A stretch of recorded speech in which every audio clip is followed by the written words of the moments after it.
Ketika Yosafat kaya dan sangat terhormat, ia menjadi besan Ahab. Beberapa tahun kemudian, pergilah ia kepada Ahab di Samaria. Ahab menyembelih banyak kambing domba dan lembu sapi untuk dia dan rombongannya, dan mengajaknya untuk menyerang Ramot Gilead. Berkatalah Ahab raja Israel kepada Yosafat raja Yehuda, "Maukah engkau pergi ke Ramot Gilead bersama-sama aku?" Jawabnya kepadanya, "Kita sama-sama, aku dan engkau, rakyatmu dan rakyatku. Aku akan bersama-sama engkau di dalam perang." Tetapi Yosafat berkata kepada raja Israel, "Baiklah, tanyakan dahulu firman Tuhan." Lalu raja Israel mengumpulkan para nabi, 400 orang banyaknya. Kemudian bertanyalah ia kepada mereka, "Apakah kami boleh pergi berperang melawan Ramot Gilead? Atau aku membatalkannya?"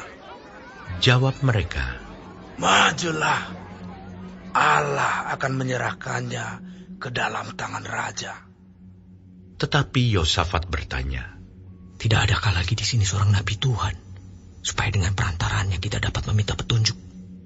Jawab raja Israel kepada Yosafat, "Masih ada seorang lagi yang dengan perantaraannya dapat diminta petunjuk Tuhan. Tetapi aku membenci dia, sebab tidak pernah ia menubuatkan yang baik tentang aku, melainkan malapetaka. Orang itu ialah Mika bin Yimla." Kata Yosafat, "Janganlah raja berkata demikian." Kemudian raja Israel memanggil seorang pegawai istana. Katanya, "Jemputlah Mika bin Yimla dengan segera." Sementara raja Israel dan Yosafat raja Yehuda duduk masing-masing di atas tahtanya dengan pakaian kebesaran di suatu tempat pengirikan di depan pintu gerbang Samaria. Sedang semua nabi itu bernubuat di depan mereka. Maka Zedekia bin Kenaana membuat tanduk-tanduk besi, lalu berkata, "Beginilah firman Tuhan. Dengan ini, engkau akan menanduk Aram sampai engkau menghabiskan mereka." Juga semua nabi itu bernubuat demikian. Katanya, "Majulah ke Ramot Gilead, dan engkau akan beruntung. Tuhan akan menyerahkannya ke dalam tangan raja." Suruhan yang pergi memanggil Mika itu berkata kepadanya, "Ketahuilah, nabi-nabi itu sudah sepakat meramalkan yang baik bagi raja. Hendaklah engkau juga berbicara seperti salah seorang daripada mereka, dan meramalkan yang baik." Tetapi Mika menjawab, "Demi Tuhan yang hidup, sesungguhnya apa yang akan difirmankan Allahku, itulah yang akan kukatakan." Setelah ia sampai kepada raja, bertanyalah raja kepadanya, "Mika, apakah kami boleh pergi berperang melawan Ramot Gilead? Atau aku membatalkannya?" Jawabnya, "Majulah, dan kamu akan beruntung, sebab mereka akan diserahkan ke dalam tanganmu." Tetapi raja berkata kepadanya, "Sampai berapa kali aku menyuruh engkau bersumpah, supaya engkau mengatakan kepadaku tidak lain dari kebenaran?"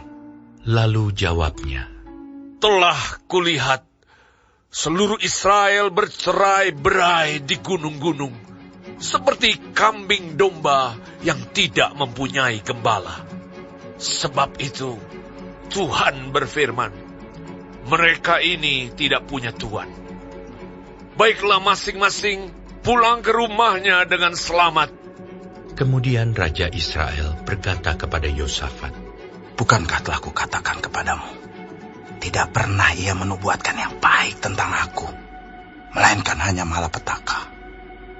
Kata Mika, "Sebab itu, dengarkanlah firman Tuhan.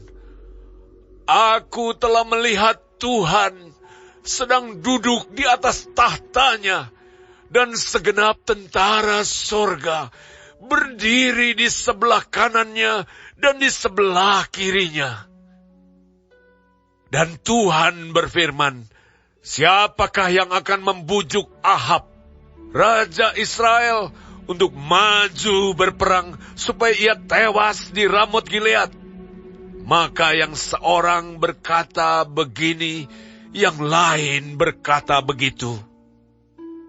Kemudian tampillah suatu roh, lalu berdiri di hadapan Tuhan.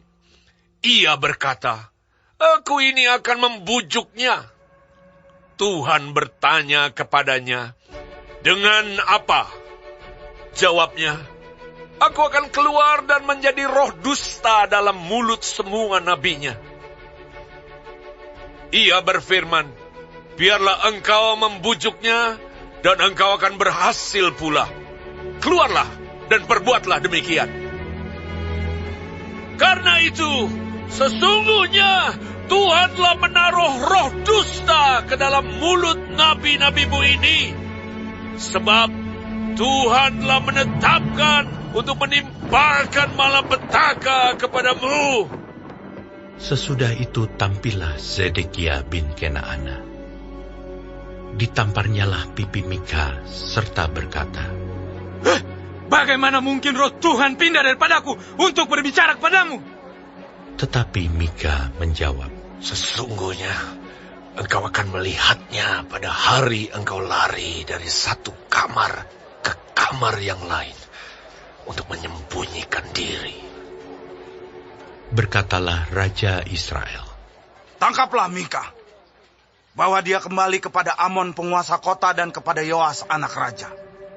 Dan katakan, beginilah titah raja. Masukkan orang ini dalam penjara dan beri dia makan roti dan minum air serba sedikit, sampai aku pulang dengan selamat. Tetapi jawab Mika, jika benar-benar engkau pulang dengan selamat, tentulah Tuhan tidak berfirman dengan perantaraanku. Lalu disambungnya, dengarlah, hai bangsa-bangsa sekalian. Sesudah itu, majulah Raja Israel dengan Yosafat, Raja Yehuda, ke Ramot Gilead. Raja Israel berkata kepada Yosafat, aku akan menyamar dan masuk pertempuran. Tetapi engkau, pakailah pakaian kebesaranmu. Lalu menyamarlah Raja Israel. Kemudian mereka masuk ke pertempuran. Adapun Raja Negeri Aram telah memberi perintah kepada para panglima pasukan keretanya demikian. Janganlah kamu berperang melawan sembarang orang, melainkan melawan Raja Israel saja. Segera sesudah para panglima pasukan kereta itu melihat Yosafat, mereka berkata, itu Raja Israel! Lalu mereka mengepung dia untuk menyerang dia. Tetapi Yosafat berteriak, dan Tuhan menolongnya. Allah membujuk mereka pergi daripadanya. Segera sesudah para panglima pasukan kereta itu melihat bahwa dia bukanlah Raja Israel, maka undurlah mereka daripadanya. Tetapi seseorang menarik panahnya dan menembak dengan sembarangan saja, dan mengenai Raja Israel di antara sambungan baju zirahnya. Kemudian ia berkata kepada pengemudi keretanya, putar, bawa aku keluar dari pertempuran, sebab aku sudah luka. Tetapi pertempuran itu bertambah seru pada hari itu. Dan Raja Israel tetap berdiri di dalam kereta, berhadapan dengan orang Aram itu sampai petang. Ia mati ketika matahari terbenam.